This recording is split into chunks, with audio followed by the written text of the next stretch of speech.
साल 1945 5 दिसंबर को दोपहर के 2:10 यूएस नेवी के 5 टॉर्पीडो बॉम्बर जहाज फ्लोरिडा से टेक ऑफ करते हैं।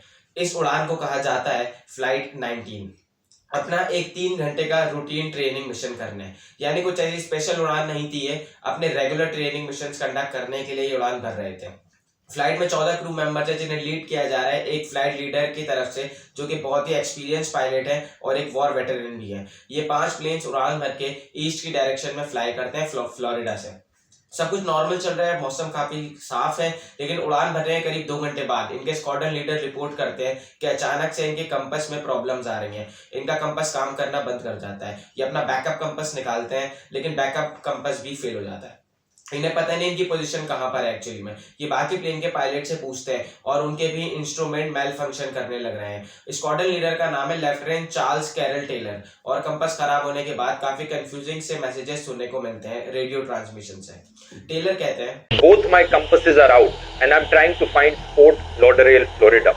I'm over land but it's broken. I'm sure I'm in the Keys but I don't know how far down and I don't know how to get to Fort Lauderdale. मौसम अब आहिस्ता आहिस्ता बिगड़ता जा रहा है। शाम के 4:56 में टेलर को लगता है कि उनके जहाज एक्चुअली में गल्फ ऑफ मैक्सिको के ऊपर पहुंच चुके हैं, इसलिए अब उन्हें ईस्ट की डायरेक्शन में फ्लाई करना होगा वापस फ्लोरिडा जाने के लिए। इसलिए वो अब बाकी सारे अपने प्लेन्स को कमांड देते हैं कि ईस्ट की डायरेक्शन में फ्लाई किया जाए। लेकिन कुछ फ्लाइट में क्रू मौजूद है जिन्हें लगता है कि नहीं, वो एक्चुअली में अभी ईस्ट में ऑलरेडी है, उन्हें वेस्ट में फ्लाई करना चाहिए। इस ऑर्डर के एकदम बाद उनमें से एक प्लेन से एक रेडियो ट्रांसमिशन सुनने को मिलता है, Damn it, if we could just fly west, we would get home. Head west, damn it. और इसके बाद ये पांचों के पांचों प्लेन हमेशा के लिए गायब हो जाते हैं। आज के दिन तक इन प्लेन्स के बारे में हम नहीं जानते कि ये प्लेन्स कहाँ पर हैं, इनके साथ क्या हुआ। फ्लाइट 19 के गायब होने के बाद एक search and rescue mariner aircraft take off करता है 13 लोगों के क्रू के साथ। इसका मिशन है इस फ्लाइट 19 को ढूंढना। ये ढूंढने निकलता है और ये भी गायब। पहले फ्लाइट 19 के 14 लोग गायब और अब इस Mariner search and rescue aircraft के 13 लोग गायब। इसके बाद कई दिनों तक एक बहुत ही बड़ा एयर एनसी सर्च ऑपरेशन बुलाया जाता है, उस टाइम का one of the largest search operations in दोनों फ्लाइट्स को ढूंढने के लिए। लेकिन कोई अता पता नहीं चलता, ना तो कोई बॉडी मिलती है किसी इंसान की, ना ही एयरक्राफ्ट का कोई टूटा हुआ हिस्सा मिलता है, एकदम गायब। इंटरेस्टिंग चीज ये है कि जहां पर ये दोनों प्लेन गायब होते हैं उस एरिया को आज के दिन हम बर्मुडा ट्रायंगल के नाम से जानते हैं। Over the past 50 years, 3,000 ships and 100 planes have gone missing in a mysterious stretch of water in the Atlantic Ocean. Ships have gone missing, planes have gone missing. Known as the Devil's Triangle. A source of intrigue, legend, and fear. This is the Bermuda triangle बताया जाता है समुद्र का एक mysterious हिस्सा, जहां पर 100 से ज्यादा जहाज गए और गायब हो गए, जिनका कोई अता पता नहीं चल सका। ये एक ऐसा एरिया है जो अमेरिका में फ्लोरिडा से लेके प्यूर्टो रिको तक और ऊपर बर्मुडा कंट्री तक एक तरीके का ट्रायंगल का एरिया बन जाता है। ओवरऑल 5 लाख स्क्वायर माइल से भी ज्यादा ये एरिया है जहां पर ये लाई करता है। बर्मुडा ट्रायंगल के किस्से 500 साल से ही ज्यादा पुराने हैं। साल 1492 में क्रिस्टोफर कोलंबस जब नई दुनिया की खोज करने निकले थे, उन्होंने रिपोर्ट किया कि जब वो इस एरिया से गुजर रहे थे उनका कंपास काम करना बंद कर गया था, और एक रात उन्होंने जब अपने जहाज से बाहर आसमान की तरफ देखा, उन्हें एक बड़ी अजीब सी रोशनी दिखाई दी, एक स्ट्रेंज लाइट जो आग के गोले जैसी दिख रही थी, और वो आग का गोला इन्हें आसमान में दिखा नीचे समुद्र में गिरता हुआ। यहाँ से शुरू होती है ये मिस्ट्री, और आने वाली सदियों में कई नाम दिए गए इस जगह को। The graveyard of the Atlantic, the sea of doom, Sargasso graveyard, ये ऐसे नाम थे जिन्हें 18th और 19th सेंचुरी में इस्तेमाल किया जाता था। लेकिन जो बर्मुडा ट्रायंगल नाम था, इसे पहली बार एक्चुअली में सिर्फ 1964 में ही इस्तेमाल किया गया। एक मैगजीन थी अर्गोची नाम से, विंसेंट एच गदीज नाम के आदमी ने एक आर्टिकल लिखा था 1964 में उस मैगजीन में, जिसका टाइटल था द डेडली बर्मुडा ट्रायंगल। और ये पहली बार था जब बर्मुडा ट्रायंगल वर्ड का इस्तेमाल किया गया। इस आर्टिकल में उन्होंने कई डिसअपीयरेंसेस जो पिछले कई सालों में हुई थी इस बर्मुडा ट्रायंगल में, उन्हें समराइज किया था और उन्हें लिंक करने की कोशिश की गई थी, और यहाँ पर एक मिस्ट्री बनाने की कोशिश की गई थी कि कुछ तो है समुद्र के इस एरिया में जो बहुत ही अजीब है, जिसकी वजह से इतने सारे जहाज जाकर गायब हो जाते हैं। हालांकि उस आर्टिकल में कोई एक्सप्लेनेशन नहीं दी गई थी कि ऐसा होता क्यों है, लेकिन इसकी वजह से बरमूडा ट्रायंगल की मिस्ट्री उस जमाने की सबसे पॉपुलर मिस्ट्री बन गई। इतनी पॉपुलर कि कई किताबें इस पर लिखी गई, कई फिल्में बनाई गई, कई कंप्यूटर गेम्स बनाए गए और कुछ गाने तक भी लिखे गए। और हादसों की बात करें तो एक और खतरनाक इंसिडेंट हुआ था साल 1918 में यूएसएस साइक्लोप जहाज को लेके। यूएस नेवी का उस टाइम का सबसे वन ऑफ द बिगेस्ट और one of the fastest ship जो इन्होंने बनाया था। अमेरिका की नेवी के लिए बहुत ही इंपॉर्टेंट एसेट था, स्पेशली तब जब अमेरिका ने वर्ल्ड वॉर 1 में हिस्सा लेना शुरू किया था। ये ट्रूप्स को ट्रांसपोर्ट करने के लिए और कोल्ड ट्रांसपोर्टेशन के लिए इस्तेमाल किया जाता था। 4 मार्च 1918 को 306 लोग बैठे थे इस यूएसएस साइक्लोप्स में। वॉशिंगटन के पास एक शहर है वेस्ट इंडीज, बाल्टीमोर, वहां से ये जहाज रवाना हुआ ब्राजील की तरफ। लोगों के अलावा इस जहाज में 11,000 टन मैंगनीज भी था। ये रास्ता तय करने में करीब करीब 9 दिन का टाइम लगना था। ये जहाज सही सलामत रवाना हुआ, मौसम साफ था, शिप की तरफ से मैसेज आया जाते वक्त के वेदर फेयर, ऑल वेल। लेकिन ये जो मैसेज आया ये आखिरी मैसेज था इस शिप्स की तरफ से। ये जहाज अपने रास्ते निकला, उसके बाद इसका कोई अता पता नहीं चला। अचानक से ये गायब हो गया। इसने सबको चौंका कर रख दिया। यूएस नेवी की one of the biggest ship, इतना बड़ा जहाज कैसे अचानक से गायब हो सकता है। अब अगर ये हादसा सुनने में आपको मिस्टीरियस लगती है तो इससे भी ज्यादा खौफनाक और डरावनी है एलन ऑस्टिन की मिस्ट्री। साल 1881 में एक 210 फीट लंबा जहाज था एलन ऑस्टिन नाम से, लंदन से न्यूयॉर्क जा रहा था। बड़ी आम बात है, उस टाइम पर बहुत जहाज ये सफर किया करते थे, लेकिन रास्ते में एलन ऑस्टिन को एक अनजान जहाज दिखता है, एक अनआइडेंटिफाइड शिप बरमूडा ट्रायंगल के एरिया के पास। बाहर से देखने में ये अनजान जहाज बिल्कुल नॉर्मल लग रहा था, लेकिन इसके अंदर कोई भी इंसान का नामो निशान तक नहीं था। कोई क्रू ही नहीं था इस शिप के ऊपर, कोई लोग नहीं थे। तो एलन ऑस्टिन के कैप्टन ने सोचा जरा मैं जहाज में जाकर देखता हूँ क्या हुआ है यहाँ पर। पहले उन्होंने 2 दिन तक इंतजार किया उस जहाज के पास अपने जहाज को लगाकर कि अगर कोई हो तो कुछ पता लग जाए, उसका कोई निशान दिख जाए, कोई रिस्पॉन्स आ जाए दूसरे जहाज से, लेकिन कोई रिस्पॉन्स नहीं आया 2 दिन तक। उसके बाद कैप्टन ने उस अनजान जहाज के अंदर कदम रखा। इस नए जहाज के अंदर बहुत सारा सामान रखा था, सारी चीजें जहां होनी चाहिए थी वही थी। उस टाइम पे लोगों को पायरेट्स का डर रहता था, कहीं उनके जहाज पर हमला न कर दिया जाए पायरेट्स की तरफ से जो सामान चिगर भाग जाए। तो ये चीज़ तो इस जहाज के साथ बिल्कुल नहीं हुई थी, क्योंकि जो भी सारी वैल्यूएबल चीज़ें थी वो इस जहाज के अंदर सही सलामत मौजूद थी। इसी रीजन से एलन ऑस्टिन के कैप्टन फैसला लेते हैं कि मैं अपने कुछ क्रू मेंबर्स को इस नए जहाज पर भेज देता हूँ और दोनों जहाज को हम साथ में लेकर आगे बढ़ते हैं। पहले 2 दिन तक दोनों जहाज साथ साथ आराम से आगे बढ़ते हैं, लेकिन फिर एक तूफान आ जाता है, दोनों के रास्ते अलग अलग हो जाते हैं और गायब हो जाता है वो अनजान जहाज। तूफान खत्म होने के बाद एलन ऑस्टिन के कैप्टन उस जहाज को ढूंढने की कोशिश करते हैं और दूर उन्हें अपने स्पाई ग्लास से दिखता है कि वहां वो जहाज खड़ा है। जब वो उसके करीब पहुंचते हैं पता चलता है कि उस जहाज में फिर से कोई इंसान का नामो निशान तक नहीं है। जो कुछ क्रू मेंबर्स को उन्होंने अपने जहाज से उस जहाज में भेजा था अब वो अचानक से गायब हो चुके हैं।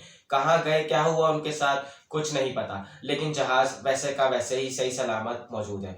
कहा जाता है एलन ऑस्टिन के कैप्टन ने दोबारा से कोशिश की उस अनजान जहाज को अपने साथ लेकर चलने की, कुछ और नए क्रू मेंबर्स को जहाज में भेजा उस चलाने के लिए उस जहाज को, लेकिन फिर से 2-3 दिन बाद जब एक नया तूफान आया सेम कहानी दोबारा से रिपीट हुई। ये अनजान जहाज अलग हो जाता है और जो नए क्रू मेंबर्स भेजे थे वो फिर से गायब हो जाते हैं। एलन ऑस्टिन का जहाज जब वापस लौटता है तो इसके ओनर इसकी कहानी को सुनकर इतना घबरा जाते हैं कि इस जहाज को बेच देते हैं जर्मन कंपनी को, जो इस जहाज का नाम बदलकर मेटा रख देती है। सही सुना आपने, जो रीनेमिंग मार्क जकरबर्ग ने फेसबुक की थी मेटा में, इस जहाज को भी रीनेम करके मेटा कर दिया गया बाद में। है ना कितनी दिलचस्प और लेजेंडरी कहानी। लेकिन अफसोस ये कहानी मोस्ट प्रोबेबली सिर्फ एक कहानी ही है, क्योंकि ये कहानी इतनी पुरानी है इसे वेरीफाई करना पॉसिबल नहीं। और जो कहानियाँ हिस्टोरिकली काफ़ी पॉपुलर होती हैं, जो बहुत सालों से चली आ रही होती हैं, लेकिन ढंग से उन्हें वेरीफाई करना पॉसिबल नहीं होता, सच जानना पॉसिबल नहीं होता, उन कहानी को हम कहते हैं लेजेंड या अर्बन लेजेंड्स। और बहुत से रैशनल थिंकर्स का मानना है बरमूडा ट्रायंगल भी एक लेजेंड है, the legend of Bermuda triangle. Bermuda triangle की हादसों के पीछे क्या मसले हैं, कई थ्योरीज बनाई गई। कुछ लोग ब्लेम्स एलियन पर डालते हैं कि एलियंस ने अगर इन जहाज़ों को अपने साथ लेकर चले गए होंगे। कुछ लोग कहते हैं कि इस जगह में समुद्र के नीचे एक बड़ा सा सी मॉन्स्टर होता है जिसने इन चीज़ों को गायब कर दिया होगा। कुछ लोग कहते हैं कि यहाँ पर समंदर ही इस तरीके से है कि यहाँ पर सारे शिप्स और जहाज यहाँ पर गिर जाते हैं। ये वाली थ्योरीज तो बहुत ही अजीबोगरीब है, लेकिन हम उन थ्योरीज पर फोकस करते हैं जो थोड़ी और साइंटिफिक लगती हैं सुनने में। एक एक्सप्लेनेशन दी जाती है मैग्नेटिज्म के तरफ से। असल में बात क्या है कि जमीन का जो एक्चुअली में नॉर्थ पोल है, जो मैग्नेटिक नॉर्थ पोल है, वो दो अलग अलग पॉइंट्स हैं। तो जब आप कंपास से नॉर्थ की डायरेक्शन में देखते हैं तो वो मैग्नेटिक नॉर्थ पोल की तरफ से पॉइंट करता है, लेकिन जो एक्चुअली में नॉर्थ पोल है वो थोड़ा सा अलग होता है, उसे ज्योग्राफिक नॉर्थ पोल कहते हैं। अब आप इस पिक्चर में देख सकते हैं कि एक्चुअली में ज्योग्राफिक नॉर्थ पोल और ये नॉर्थ पोल कितना डिफरेंस है। तो आम लोग में जो लोग कंपास का इस्तेमाल करते हैं, वो जो पुराने टाइम से करते आ रहे हैं, वो इसको अकाउंट में लेते हैं। लेकिन दुनिया में ऐसे कई एरिया है जहाँ पर आप कंपास का इस्तेमाल करेंगे, मैग्नेटिक नॉर्थ पोल और ज्योग्राफिक नॉर्थ पोल सेम जगह पे देखने को मिलेंगे। ऐसी जगह है जहाँ पर ऐसा होता है, उन्हें कहा जाता है एगोनिक लाइन्स। वैसे एगोनिक लाइन्स टाइम के साथ साथ बदलती रहती हैं, लेकिन पिछले 200-300 सालों में 0 डिग्री की लाइन है वो बरमूडा ट्रायंगल के एरिया के आसपास में ही रही है या अंदर रही है। इससे कंफ्यूजन पैदा हो सकती है बेसिकली। दूसरी खास बात यह है इस एरिया के बारे में कि बरमूडा ट्रायंगल के अंदर का जो एरिया है ये बहुत ही शैलो एरिया है। अगर आप इसे सैटेलाइट के नक्शे पर देखेंगे तो आपको दिखेगा कि जो बहामास है, यहाँ पर कैरेबियन आइलैंड्स है, यहाँ इसके आसपास ये कितना टर्कोइस कलर का दिखने लग रहा है। बहुत लंबे एरिया में फैला हुआ ये ऐसा समंदर का एरिया है जहाँ पर पानी गहरा नहीं है ज़्यादा। आप देख सकते हैं जो गहरा समंदर है इसके आसपास वो डार्क ब्लू कलर में दिख रहा है और ये एरिया अलग से स्टैंड आउट करता है जब सैटेलाइट से देखते हैं। तो इसकी वजह से कहा जाता है ये पुराने टाइम में कई जहाज यहाँ पर आते थे, वो अटक जाते थे इस शैलो वाटर की वजह से। हिडन शोल्स ऐसे पॉइंट होते हैं जहाँ पर मिट्टी थोड़ी ज्यादा उभर कर आ जाती थी, तो वो बाहर से दिखते नहीं थे। जहाज जब उनके अंदर चल के जाते थे तो बिल्कुल ही वहां पर अटक जाते थे। तीसरी खास बात इस एरिया में हरिकेन्स की तरफ से वन ऑफ द हाईएस्ट है दुनिया में। दुनिया में अगर आप देखोगे दुनिया में कौन सी कंट्रीज में सबसे ज्यादा हरिकेन देखने को मिलते हैं, तो चाइना नंबर 1 पे आता है, लेकिन उसके बाद नंबर 2 पर यूएसए है और फिर क्यूबा है। क्यूबा इस एरिया में लाया करता है। और यूएसए में सबसे ज्यादा हरिकेन्स कौन सी स्टेट में आते हैं? फ्लोरिडा में आते हैं, जो इस एरिया में ही है। तो हरिकेन्स और वाटर स्पाउट ज्यादा फ्रीक्वेंसी से आते हैं इस एरिया में। चौथी एक्सप्लेनेशन दी जाती है मीथेन हाइड्रेट्स को लेकर। कुछ ऐसे एरियाज हैं समुद्र के अंदर जहां पर बड़ी फील्ड्स पाई जाती हैं मीथेन हाइड्रेट्स की। ऑस्ट्रेलिया में साइंटिस्ट ने कुछ लेबोरेटरी एक्सपेरिमेंट कंडक्ट किए। उन्होंने देखा कि जब मीथेन के बबल्स होते हैं पानी में ज्यादा, तो पानी की डेंसिटी कम हो जाती है और जो बॉयंसी होती है जहाज की वो मेंटेन नहीं हो पाएगी, तो जहाज पानी के अंदर डूब जाएगा। वही लॉजिक हो गया। वैसे जब नमक ज्यादा होता है पानी के अंदर तो पानी की डेंसिटी बढ़ जाती है, तो फ्लोट करना चीजों के लिए और आसान बनता जाता है। जैसे कि डेड सी में, जिस पे हम वीडियो बनाएंगे, आप उसको देखिएगा जाके। एक आम इंसान जो समंदर में डूब जाए वो डेड सी पर फ्लोट करता है क्योंकि पानी की डेंसिटी ज्यादा होती है। यही चीज रिवर्स में हो रही है यहाँ पर अगर मीथेन पानी के अंदर मौजूद है। यह हाइपोथेसाइज किया गया है कि अगर मीथेन की इरप्शंस होती हैं पानी के अंदर, मड वोल्केनोज भी उन्हें कहा जाता है, पानी के अंदर वोल्केनोज फटते हैं तो मीथेन बाहर आती है, जिसकी वजह से अचानक से अगर ये शिप के नीचे हुआ तो अचानक से वो शिप पानी के अंदर डूब जाएगी बिना किसी वार्निंग के और पता तक नहीं चलेगा उसके बारे में। अब ये बहुत ही इंटरेस्टिंग एक्सप्लेनेशन है, लेकिन एक्चुअली में जितनी भी डिसअपीयरेंस हुई है बरमूडा ट्रायंगल को लेकर, कोई भी डायरेक्ट एविडेंस नहीं मिला है कि कोई भी एग्जैक्ट हादसा इस मीथेन वाली चीज की वजह से हुई है। ये बस एक साइंटिफिक चीज है जो एग्जिस्ट करती है, होती है, लेकिन एक्चुअली में जिसकी वजह से कोई जहाज गायब हुआ हो इसका कोई प्रूफ अभी तक मौजूद नहीं है। पांचवी एक्सप्लेनेशन सबसे इंपॉर्टेंट एक्सप्लेनेशन है क्योंकि ये ह्यूमन साइकोलॉजी से रिलेटेड है। इसे नाम दिया जाता है बार्डर-माइनहोफ इफेक्ट या फिर द फ्रीक्वेंसी इल्यूजन। बार्डर-माइनहोफ इफेक्ट की या फ्रीक्वेंसी इल्यूजन एक साइकोलॉजिकल इफेक्ट है कि जब हम चीजों को ज्यादा नोटिस करने लगते हैं तो हमें वो चीजें अपने आसपास ज्यादा दिखने लगती हैं। याद करो आपके घर में अगर किसी ने नई गाड़ी खरीदी थी, जो गाड़ी का मॉडल आपने खरीदा था, खरीदने के बाद आपने हमेशा नोटिस किया होगा कि अगले कुछ दिनों तक, अगले कुछ महीनों तक जब भी आप सड़क पर कहीं पर जाते हैं तो आपने जो गाड़ी आपने नई खरीदी है वो आप ज्यादा नोटिस करने लगते हैं। आपको लगता है कि अच्छा ये गाड़ी तो सड़कों पर और दिखने लग रही है, हमारे खरीदने के बाद तो लोगों ने और गाड़ियां खरीदनी शुरू कर दी हैं। ये वाली एग्जैक्ट असलियत में उस गाड़ी की फ्रीक्वेंसी सड़कों पर ज्यादा बदली नहीं है, पहले भी उतनी कॉमन थी, अभी भी उतनी कॉमन है, बस क्योंकि आपने वो गाड़ी खरीद ली तो आपने ज्यादा नोटिस करना शुरू कर दिया उस चीज को। यही चीज बरमूडा ट्रायंगल के बारे में भी कही जाती है। ये बात सच जरूर है कि कुछ बड़े बड़े जहाज और शिप्स गायब हो गए बरमूडा ट्रायंगल के अंदर, लेकिन अगर आपने नोटिस करने की कोशिश की हो तो दुनिया भर के कई एरियाज में, कई समुद्रों में ऐसे ही जहाज और शिप्स गायब होते हुए मिले जहां पर बरमूडा ट्रायंगल नहीं मौजूद था। इसका एक बड़ा रिसेंट एग्जाम्पल हो सकता है वो मलेशियन एयरलाइंस की फ्लाइट। वो तो बर्मुडा ट्रायंगल में गायब नहीं हुई। असल में बात यह है कि लोगों ने जब बर्मुडा ट्रायंगल की मिस्ट्री के बारे में सुना, तो जो भी डिसअपीयरेंसेस हुई, जो भी ऐसे हादसे हुए, लोगों ने तब ज्यादा उस पर ध्यान देना शुरू कर दिया। उन हादसों पर जो बर्मुडा ट्रायंगल पर हुई थी, जो बर्मुडा ट्रायंगल के बाहर हुई थी, उन पर ज्यादा ध्यान नहीं दिया गया लोगों की तरफ से। जर्नलिस्ट लैरी कुश, जिन्होंने एक बुक लिखी the Bermuda triangle mystery solved, वो भी इसी सॉल्यूशन पर निकल कर आई। उन्होंने कहा कि स्टार्टिंग में कई ऐसे हादसे हुए जो एक्चुअली में हुए थे, लेकिन टाइम के साथ साथ जब बर्मुडा ट्रायंगल की मिस्ट्री और बड़ी मिस्ट्री बनती गई, तो कुछ लोगों ने अपनी कहानियां क्रिएट करना शुरू कर दी, मिस्ट्री मॉन्गरी हुई यहाँ पर। और कुछ कहानियां तो बिल्कुल ही बकवास थी, असली में कभी हुई ही नहीं थी। एलन ऑस्टिन की जो कहानी मैंने आपको बताई थी, उसे ऐसी एक कहानी बताई जाता है। अमेरिका के नेशनल ओशियनिक और एटमॉस्फेरिक एडमिनिस्ट्रेशन का कहना है कि इसका कोई सबूत नहीं है कि जहाज और जो शिप्स गायब हुए हैं वो बर्मुडा ट्रायंगल में ही हुए हैं। जो मिस्टीरियस डिसअपीयरेंस हुए हैं बर्मुडा ट्रायंगल के अंदर, वो ज्यादा फ्रीक्वेंसी से हुई हो बर्मुडा ट्रायंगल में बाकी किसी और समुद्र के एरिया के कंपैरिजन में। ऐसा कुछ भी नहीं है।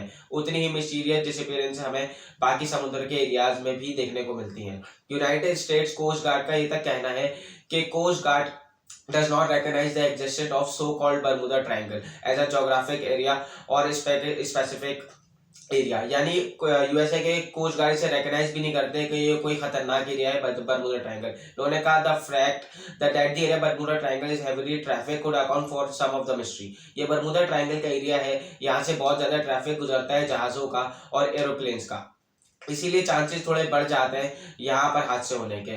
Pair that with the fact that the Bermuda Triangle is often swept by the hurricanes by the presence of Gulf Stream, it is not hard to see by ship by occasionally seeing there.